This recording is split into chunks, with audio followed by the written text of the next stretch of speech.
Tragedy has once again cast a long and dark shadow over Kaduna State. And as we report today, Sunday, February 8, 2026, the heart-wrenching details of a fresh terrorist invasion are emerging from the Kauru local government area. In the early hours of yesterday, Saturday, February 7, the peaceful Karku community was turned into a war zone when a heavily armed gang of terrorists launched a coordinated and professional assault that has left families shattered and the entire nation in mourning. The attackers did not just come for food or supplies, they came for the very pillars of the community. In a raid that began around 3:20 a.m. while most residents were still in deep sleep, these gunmen stormed the residence of the parish priest of Holy Trinity Catholic Church, Rev Fr Nathaniel Asuwaye. They broke into his home and whisked him away into the darkness, but the horror did not stop there. Along with the clergyman, 10 other residents were forcibly abducted, dragged from their beds, and taken toward the dense forests that surround the Kauru axis. The level of violence witnessed during this invasion was absolute. As the community tried to resist or flee, the terrorists opened fire sporadically, leading to the tragic deaths of at least 3 individuals initially identified by the Catholic Diocese of Kafanchan.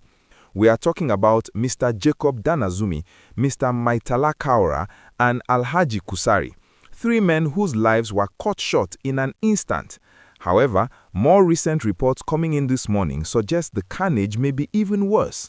Some security sources and community leaders are now indicating that as many as 7 people may have been killed, including 2 security officers who reportedly died during a desperate gun battle while trying to repel the invaders. It is a chilling reminder of the security of life challenges that persist in the Northwest, even as we see increased military presence across the country.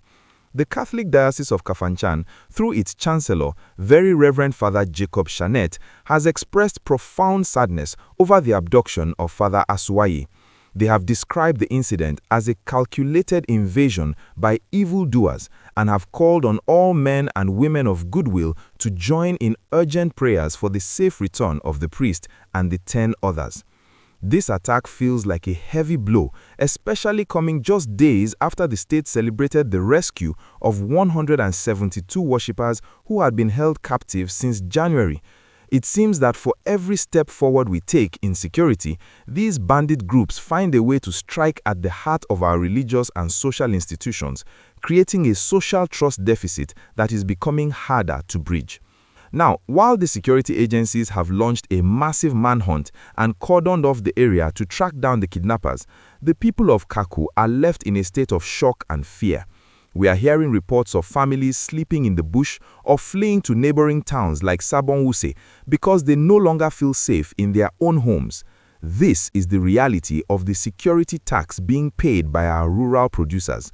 For an economy like ours that is pushing for a $1 trillion GDP by the end of this decade, we cannot afford to have our agricultural hubs and mining zones turned into killing fields. When farmers cannot go to their fields and religious leaders are taken from their altars, the productive capacity of the entire region takes a hit. I want to take a moment to speak to you, our viewers, because your voice and your attention are what keep these stories from being swept under the carpet. If you believe that our security forces need to do more to protect our rural communities and you want to stand in solidarity with the people of Kaduna, please hit that like button right now. It is a small action, but it tells the world that we are watching and that we demand accountability. And if you haven't joined our community yet, please click that subscribe button and turn on the notification bell. We are here every day monitoring the situation on the ground to bring you the most accurate and up-to-date information. By subscribing, you ensure that you are never left in the dark about the events shaping our nation. Go ahead and do it now. Your support is what allows us to keep digging for the truth. The chairman of the Northern Christian Association of Nigeria, Rev Joseph Hayab, has already come out to describe this latest incident as distressing and unbearable. He pointed out that the targeting of priests and innocent citizens is escalating despite the various military operations currently active in the north. There is also a very concerning report that these same bandit groups had issued a 7-day ultimatum earlier in the week, demanding a 6 million naira ransom for a previously kidnapped woman and her children, a deadline that allegedly expired without any intervention before this new attack occurred. It raises serious questions about the intelligence gathering capabilities in these remote areas. As we look at the broader picture in February 2026, we see that the security crisis is increasingly getting out of hand in some pockets of the country. Even rights groups like Amnesty International have released statements this morning accusing the authorities of failing to protect civilians in rural communities. The military has confirmed that Operation Savannah Shield and other tactical assets are being moved into the Kauru and Kagako axes to flush out these cells. But for the families of Father Asuwaye and the 10 others, the only thing that matters right now is their safe return. We are also following reports of a chief imam and a Fulani leader being abducted in separate attacks in Kagako, showing that these terrorists are attacking everyone regardless of their faith or background. I want to hear your perspective on this. Do you think it is time for the government to change its strategy and focus more on permanent security outposts in these vulnerable rural communities rather than just responding after an attack has occurred? And what more can be done to protect our religious leaders who have become prime targets for these kidnappers? Please share your thoughts in the comments below. Your input is a vital part of this conversation.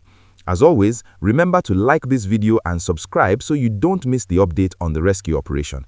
We will stay on this story until everyone is home safely. May the souls of those who are killed in Karku rest in peace, and may God protect us all.